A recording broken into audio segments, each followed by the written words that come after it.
Welcome back. In episode 2 now, we're going to look at this strange word, Shaytan. You would expect that in the Qur'an it would follow the literary form which is found in other languages, which is simply Satan. So why have they gone for Shaytan? As you'd expect from the title, we're going to find the roots of this in Ethiopic. And I'm basing this from the paper by Manfred Kropp, Beyond Single Words. This is episode 2. Now, you're all familiar with this poem or rhyme, nursery rhyme. Jack and Jill went up the hill to fetch a pail of water. Jack fell down and broke his crown, and Jill came tumbling after. Now, what's interesting with this rhyme, it never really occurred to me when I was learning it as a kid, is it's very similar to the story of Adam and Eve, except it's reversed. Jack is playing the role of Adam and Jill the role of Eve, but you'll notice that Jack is the one that falls down first, and then Jill came tumbling after. So in the Adam and Eve story, of course, Eve is the one that falls first, followed by Adam. Whether there's any connection, I'm not sure, but it's an interesting parallel. Now, there's also another parallel, which we'll see in a moment, which is in relation to fetching a pail of water. So if you remember the Adam and Eve story, the serpent comes and tempts Eve, and here there's no reference to any serpent, but there is a reference to fetching a pail of water. Is there any linguistic link between the two stories? It seems quite incredible, but there is. It may be just coincidence, and these sort of things can happen in the context of intertextuality, but there is a strange link. Now, so according to Manfred Kropp, he says that Shaytan proves to be a more complex but equally illustrative example of a Quranic loanword. Let us start with the fact that there is a genuine Arabic root, Shaytan, with the general meaning fetching water from a well by means of a bucket and a rope. Shaytan, rope, then means in a metaphorical use snake or serpent. So we can see straight off that in Arabic there's this strange link that we can make between the Jack and Jill rhyme and the Adam and Eve story through the fetching water, because that's the symbolic link. The fetching water means, or the word that's used for that in Arabic is Shaytan, and of course in the Adam and Eve story we have the serpent. Okay, so Shaytan or rope then means in a metaphorical use snake or serpent, from where later on the link to the devil was made and was used as a proper name among pre-Islamic Arabs. These words originally have nothing to do with Quranic Shaytan, devil or Satan. So this is really just looking at the ancient etymological origin of the word. It wouldn't have had the more current connotation that you find in the Qur'an. And yet we have that rhyme. It'd be interesting to delve into the origins of that nursery rhyme. Where did that come from? Did that come from Arabia? Is there some ancient link somehow there? The coincidental link between fetching water from a well and the word Shaytan is a little unfortunate, considering the centrality of the Zamzam well. This is a picture from 1942, the stoning of Satan at Mina, before it was increased to 3 pillars. So there we have a sort of a loose link with Shaytan, with the Zamzam well in Mecca, and now we have another link with Satan in Mina. It's a very strange set of coincidences, isn't it? Now, the word Shaytan in the Qur'an is explainable as coming from the Ethiopic Bible, according to Mr. Kropp.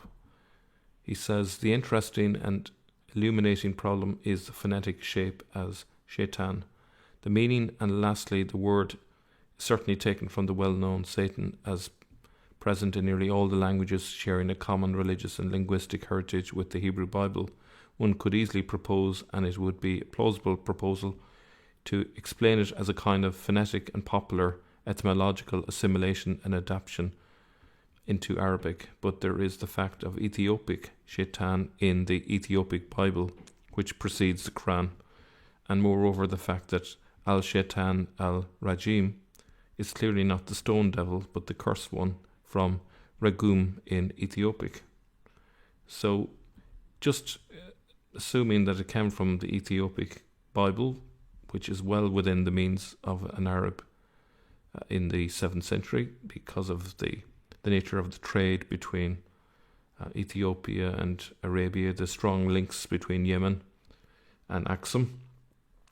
It's not beyond the bounds of possibility, is it, that they would have just simply been influenced by the Ethiopic Bible here in the choice of words that they used.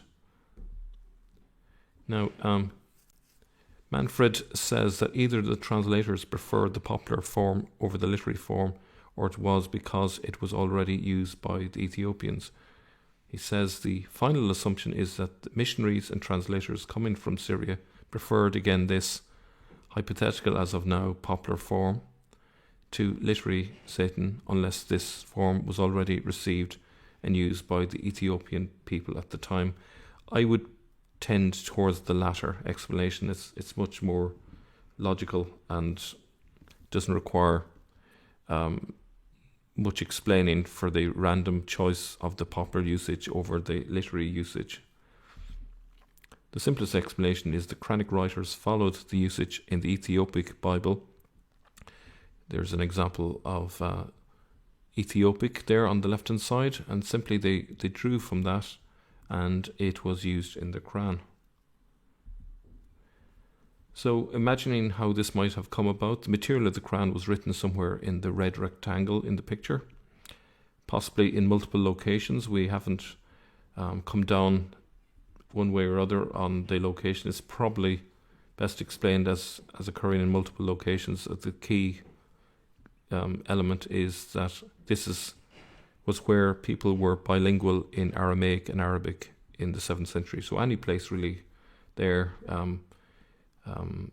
Al-Hira would be a good location, perhaps Damascus, perhaps Petra. Any of these places could have been the location where it was written, but it was probably written multiple locations. However, one of the writers could read the Ethiopic Bible too. This is not far-fetched considering the long relationship between Ethiopia and Arabia, and that's why they've chosen those words. Okay. Now, if we look at this table, it comes from Dr. Robert Kerr. If we look at the top one in the red box, number 3, that's Aramaic or Syriac script. It has some similarities with the Arabic script because the Arabic script has originated from it, but it is very different from number 7, which is the Ethiopic script. So it's hard to imagine how an Arab would be able to read number 7, but it isn't that far-fetched when we look at number 6, which is the South Arabic script, the Sabaic script.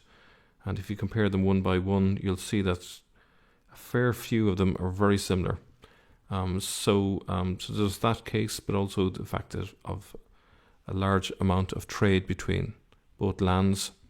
And if you trade between your country and another country, the likelihood is that in order to trade, you're going to be able to speak with them in their language.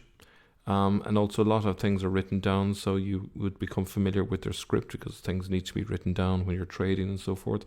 So it's not beyond the bounds of possibility that the Ethiopic Bible was used by these people up in Syria, the Jordan, Iraq area, wherever the Quranic writers were writing. So that's it for episode 2. If you haven't yet seen episode 1, you can click the link above now. Thank you for watching.